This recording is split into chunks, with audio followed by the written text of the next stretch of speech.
Hi everyone, welcome back to my channel. So I'm just back home right now because I've been in France for a few weeks and I just found all my art supplies back, so I'm super happy to be back to doing videos with all of my supplies. And I was thinking today I will do something quite usual in the same vibe as I often do, which is a landscape in gouache. So as always I will be working with the limited palette. So for now I'm using, let me zoom in a little bit, I will be using my high quality gouache and I will be using these three colors. So I have an ultramarine blue, I have a primary yellow, I have a Persan Yellow, which is more of a warm yellow, and I have this, which is just primary blue.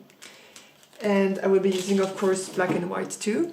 And I will be doing this in my Strathmore mixed media sketchbook. So I've already taped this page here, and I'm going to be using this part here to do my gouache. And I want to try to use more, I will be using a flat brush, so this is a size 12 flat brush, and I want to be doing something very expressive, so not so many details but really big shapes, and it's a waterfall, so I have here my reference image. I don't think you can see anything, but anyway, it's a reference image of a waterfall that I took during the holidays.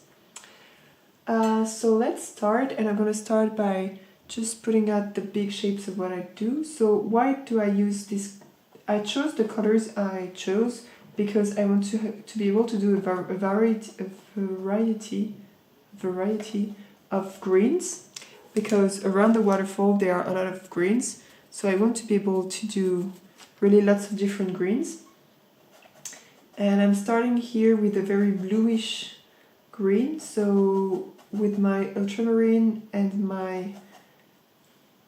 a tiny bit of primary yellow and a tiny bit of Persan Yellow.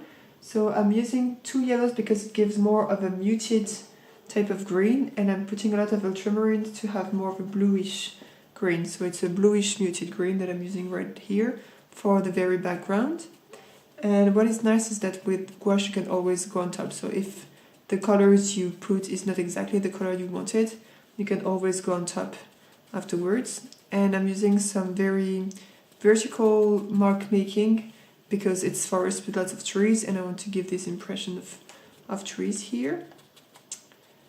So here I'm just doing this part. Then I have a lot of more vibrant greens. So for the vibrant greens I'm going to be using again the primary yellow, but here with a bit of primary blue. And to mute it down a little bit, I'm going to be using again a little bit of Persan Yellow.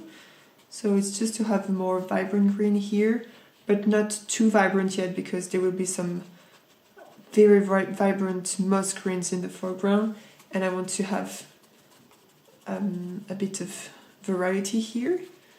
So this is a lot of trees, so for now I'm just blocking some shapes in, and then let's see what I can do from there. Some parts of the forest are a bit more muted, so I'm using a more Persan Yellow in here to give this idea. And what I'm going to do next is add all of my shadows, because it will help see the scene. So for now I'm blocking out the shapes with very diluted gouache, and I don't really care if it looks messy or anything, it's just to the first ideas of the shape. And I tend not to prepare enough paint when I'm doing this, so I have to constantly do some more mixing. But it's a bit annoying, but at the same time it allows me to change the values as I'm going. So I have more diversity in my forest, which is always nice too. But it's not the most efficient way of working. So if you want to have flat color surface, you really have to prepare enough paint first. So this is more or less my forest. And now for the very dark parts, I'm gonna be using Ultramarine with a tiny bit of Persan Yellow and some black, I think. So a lot of Ultramarine, a tiny bit of Persan, and it already gives something pretty dark. So I'm gonna start with this, not even adding. It's very bluish, but I don't think it really matters if it's very bluish for the shadows right now. So I have kind of I need some more water. So I have a stone here. This part is very black. And in fact, when you're doing waterfalls, it's nice to have very dark darks, because it is the contrast between these very dark parts and the white parts of the water falling that will give all the interest to the image. So the parts around the waterfall are usually very dark to create this contrast after.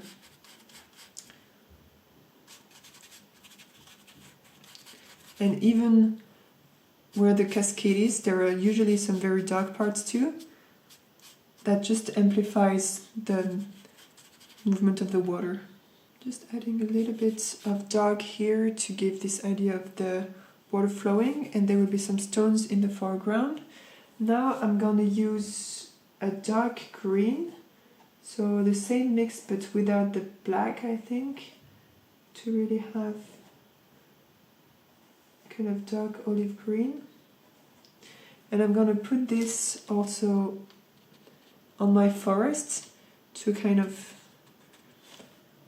show the different grounds, like the perspective of the forest a little bit more. But as I said, I don't want to do something too realistic. So I'm still working with shapes and not that much with details or anything. So I'm adding some texture to the ground, but I'm not putting any details to the trees or anything. I really want them to be very elusive.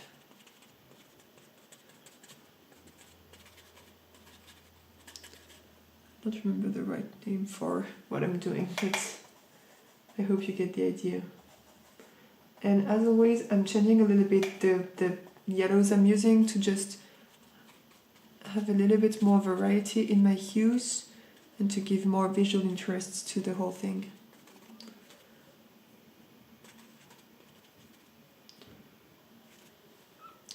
And now I'm going to be working with my yellows more to add some of the stones in the foreground.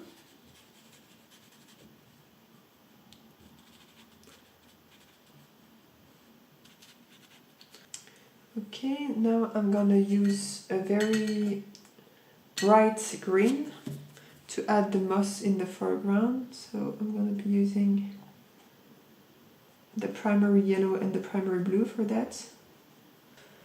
And I'm going to be doing mossy rocks in the foreground here. And I'm going to be also using a little bit of this bright green in my forests where the sun is hitting. Be using a lot of the primary yellow here just to give more this impression of sun going through the leaves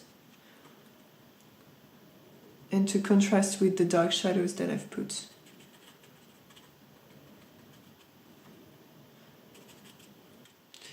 And I think I'm going to be switching now to a smaller round brush. So I'm going to take a size 4 round brush and I'm going to continue working on this piece but with more, so adding more of this sunlight parts but now with a round brush to be able to be a little bit more precise on where I put the shiny parts, and also to add different textures because there are just so many marks you can make with a flat brush. And changing brush allows you also to add some more variety in the type of mark making you're doing.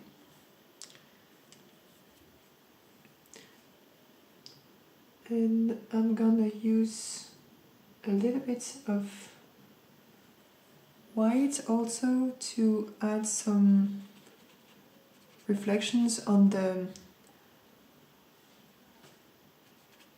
So I'm using the white with a little bit of green to have a very pale green and to add to some of the rocks, just like as if there's some kind of moss on the rocks or something like that.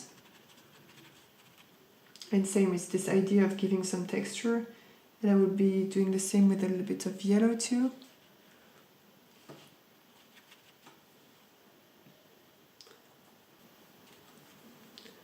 Now I'm going back to the darks, and I will be adding some darker parts here and there where it needs to have some more contrast.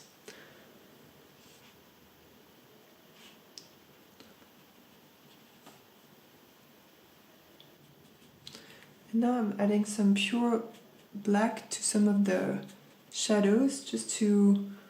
because the shadows are not only black or only dark blue, there's a variety of colors in my shadows, and to show this variety of color I'm using a little bit of pure black now to help with the contrast in these shadows and to help giving them shape.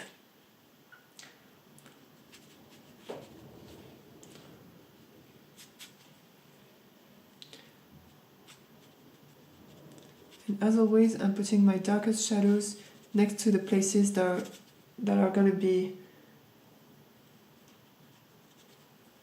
pale, because you need to have very dark darks next to your lightest values to push the contrast next to them.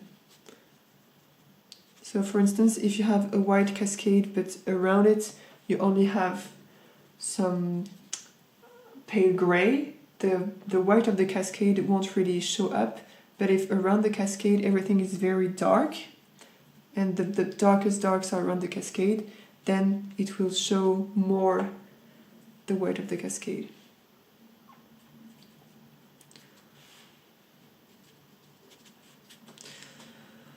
Okay, so now I'm gonna work again on the stones and adding some shadows to these stones, to these pebbles in the foreground. So I'm using a dark shadow composed again of a tiny bit of black, a lot of blue and a tiny bit of yellow. And I really want them to have a bluish tone, so I'm pushing more on the yellow side, on the blue side. And I'm just adding some shadows to all of these pebbles to help give them a 3D aspect. And I'm using my reference image to have kind of a consistent light source and to be consistent with my shadows. But at the same time, I'm not replicating my reference completely. So I'm not just copying my reference, I'm using it as an inspiration. And I'm trying more and more to do that, which is very hard because it's easier to copy than to, like for me at least, it's easier to copy than to adapt. But I'm trying more and more to work on how I can use a reference to do something I want to do. So now what I'm gonna do is to work a little bit on my water. So I'm going to use a very diluted ultramarine first, just to put in some of the shadow of the waterfall, so the parts that are not super white but have a tiny blue hue or a tiny blue aspect to them. And the cascade is like cascading everywhere, so I'm trying to keep this aspect of water running in a lot of different directions. And to go over some of my stones here also. And it helps to give movement to this cascade to do so. Because if the cascade was only white, then it wouldn't be, you wouldn't believe the movement of the water. And I'm also gonna put some here, some of this blue, because this part is very much in the shadows, and I'm even gonna put some darker tone here to have a gray more for the water here. So for now I'm putting the color everywhere, and then I'm gonna go with pure white on top and add the highlights and all of this. And now I'm gonna use more white but still a little bit tinted, so I'm not washing my brush in between, and I'm gonna add some of the white in here, so like around some of the pebbles, and you have some water reflection too. Putting some texture, and then putting also a lot of white here to do the texture of the cascade.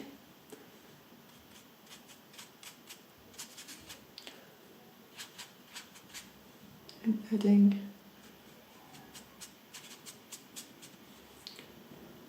with some dry brush technique, I'm adding the water flowing here in the cascade.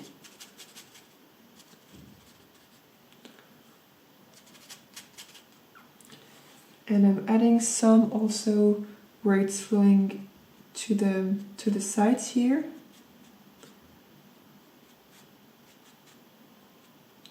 Okay, so I think it's starting to look like something right now. I'm just gonna add some more light blue on my cascade,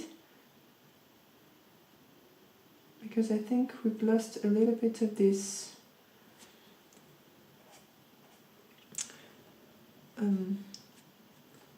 the flowiness of the water.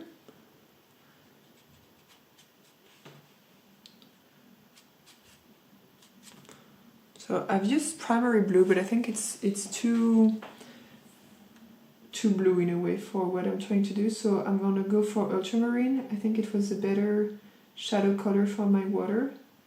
So I'm mixing more ultramarine now, and I'm gonna be using this instead of the primary blue.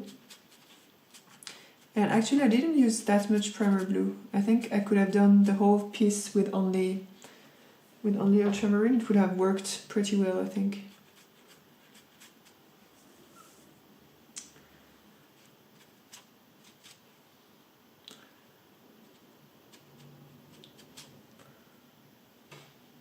And I'm gonna put also some on top of the rocks, because some of the rocks are a bit wet due to the water falling on them. So I'm gonna do that, and I'm gonna add some more of the dark parts also in the water to, as always, give this sense that there are rocks underneath and that the water is flowing on top of something.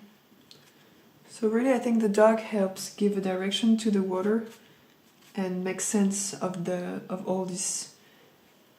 The black part helps make sense of all the white parts. So they are equally important. I think I'm going to use this very pale blue also for the sky here. The very pale and diluted version.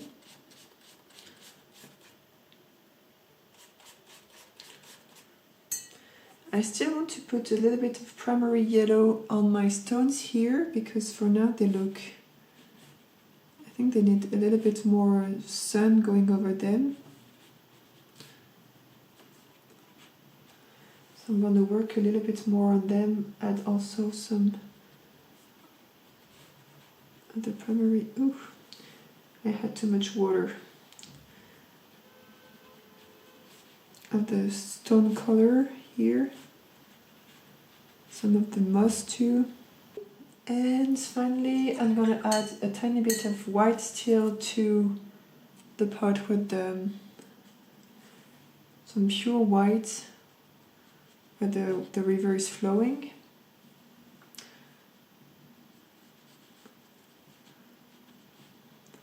Okay, so I think that's it for this one. It's a very abstract waterfall painting. Just adding some more white here, because I think it needs more white. But it was super interesting to try something more abstract, because usually I go for more, not realistic in the colors, but in the shapes, more realistic paintings. And I think it was a very interesting exercise to go more for the shapes and for something more abstract, not trying to make all the details of the leaves and of the forest, but more having the right values at the right place so that you can imagine what the thing is. I'm gonna zoom in so that you can see what it looks like, and up close you can see that it's not looking anything like, oh, why doesn't it want to, okay, here it is.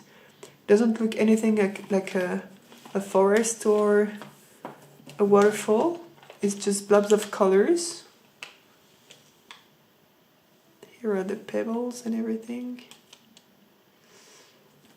But if you zoom out, I think you really get the idea of what it's supposed to be.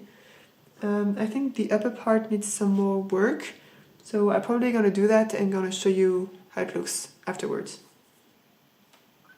So here is the final version, and I really enjoyed trying something a little bit more abstract today.